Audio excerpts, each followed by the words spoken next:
Blackstone Audio presents This Is Where You Belong, The Art and Science of Loving the Place You Live, by Melody Warnick.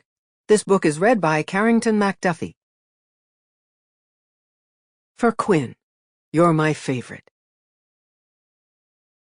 A place belongs forever to whoever claims it hardest, remembers it most obsessively, wrenches it from itself, shapes it, renders it, loves it so radically that he remakes it in his own image.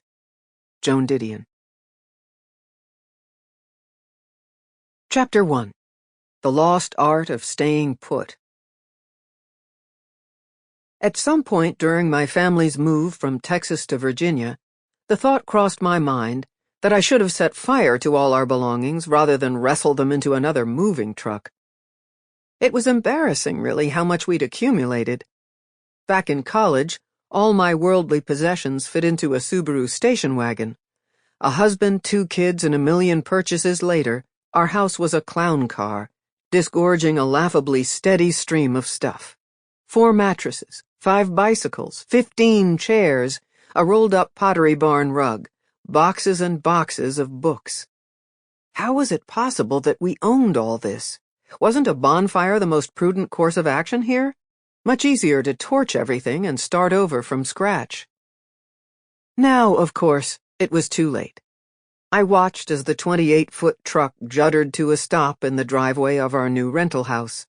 My husband, Quinn, raised the rear gate and scanned the Tetris stacks at the back of the load for collapsed cardboard. Then he turned to the 2 burly guys we'd hired off Craigslist for $270. "Okay," he said, "let's do this." All of us, down to 5-year-old Ruby, took turns lugging boxes up the porch steps, invariably scraping our knuckles as we squeezed through the front door. Welcome to Blacksburg, Virginia. In one fell swoop, we had reinvented our lives.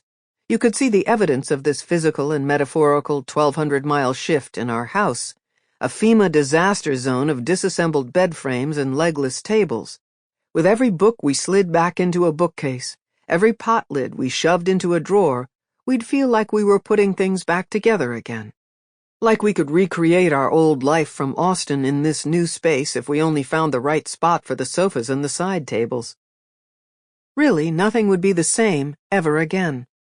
Our family now lived in a town where we'd never lived before and knew absolutely no one. Frankly, that was kind of the point. We'd come to Blacksburg for the same reason many Americans move long distances: a job.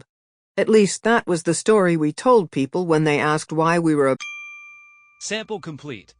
Ready to continue?